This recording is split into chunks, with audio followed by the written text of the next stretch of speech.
भोपाल से 350 किलोमीटर दूर है ये नीमच जैतपुर 4 लेन हाईवे। सरपट भागती गाड़ियों के बीच ये नीमच इलाके का रेड लाइट एरिया है, जहां मासूम बच्चियों के शरीर की सरेराह सौदेबाजी होती है। क्या पुलिस और क्या देश का कानून, हर चीज ताक पर रखकर छोटी छोटी बच्चियों के भविष्य को अंधेरे में धकेला जा रहा है। दरअसल सालों से बाछड़ा समुदाय के लोग हाईवे के किनारे पर ही अपना डेरा जमाया हुआ है, लेकिन समुदाय को जीवन गुजर बसर करना तो था ही।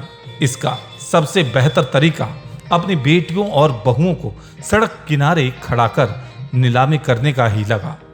सड़कों पर घंटों खड़ी होकर बच्चियां अपने जिस्म अदायगी करती ताकि आज रात की रोटी का इंतजाम हो जाए।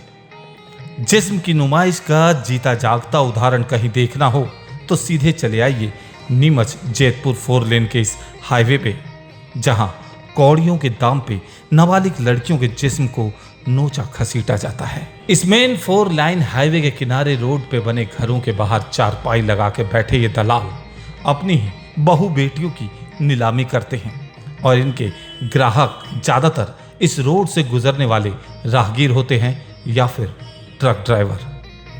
कुछ नए ग्राहक तो कुछ पुराने, कुछ जवान तो कुछ बूढ़े।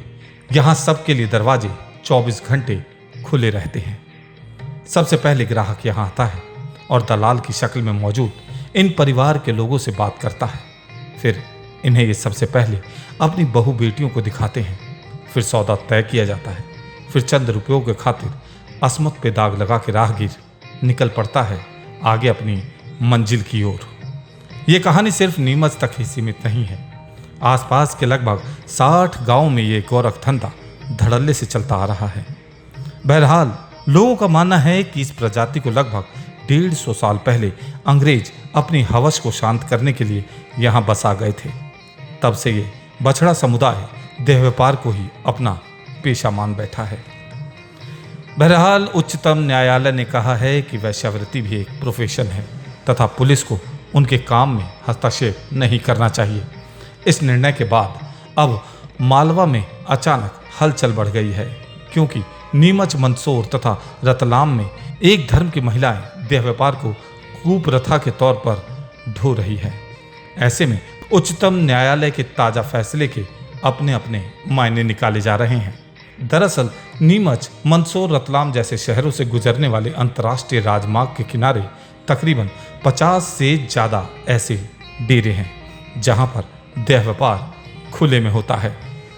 पिछले सालों में पुलिस ने कई छापामार कार्रवाई में इन ठिकानों से सैकड़ों ऐसी बच्चियों को छुड़वाया है जिनसे देह व्यापार कराया जा रहा था। दरअसल बाछड़ा समाज की महिलाएं इस कुप्रथा को लंबे अरसे से ढोती आ रही है।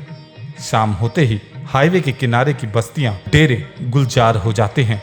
वहीं उच्चतम न्यायालय ने अपने फैसले में कहा है कि सेक्स वर्कर को उनकी व्यवसायगत स्वतंत्रता होनी चाहिए। पुलिस प्रशासन या तंत्र उन्हें बिना कारण परेशान ना करें। उन्हें भी सम्मान से जीने का अधिकार है। इस फैसले के बाद इस समुदाय में खासी हलचल हो गई है। किंतु इसी धर्म के जो सुधारवादी युवा हैं, वे ये भी चिंता जता रहे हैं इन फैसलों की आग में नाबालिग बच्चियों के शोषण बढ़ सकता है। राजस्थान और एमपी में जैतपुरा से सेक्स रैकेट के तार जुड़े हुए हैं। नीमच जावसा मार्ग पर सैकड़ों राहगीर गुजरते हैं। बीच में सज रही सेक्स मंडी में इशारेबाजी, जिस्म की नुमाइश के नज़ारे देखकर राहगीर शर्मसार हो जाते हैं। जिले के मां भगवत माता प्रसिद्ध धार्मिक स्थल पहुंचकर महत्वपूर्ण मार्ग भी यह माना जाता है। हजारों भक्त इस रेड लाइट एरिया से गुजरते हैं और पुलिस प्रशासन को कोसते हुए नजर आते हैं। सेक्स का बाजार 24 घंटे सजता है। जैतपुरा, फंटे और आसपास जिस्म की नुमाइश सरेआम होती है। अतिक्रमण कर बनाए गए अड्डों के सामने चारपाई लगाकर युवतियां बैठ जाती हैं। दिन हो या रात, 24 घंटे के नज़ारे एक जैसे रहते हैं। उच्चतम न्यायालय के फैसले के बाद अब नाबालिग लड़कियों का देह व्यापार बढ़ेगा, क्योंकि यहाँ नेशनल हाईवे पर कई अवैध ढाबे हैं जहाँ देह व्यापार सरलता से होता है। अभी फिलहाल नीमच, मंदसौर तथा रतलाम तकरीबन 2000 नाबालिग बच्चियां देह व्यापार में लिप्त हैं। अदालत के फैसले के बाद अब इस समुदाय के लोगों को खुली छूट मिल गई है। तो ये थी हमारी आज की कुछ खास पेशकश। मुझे दीजिए इजाजत। नमस्कार।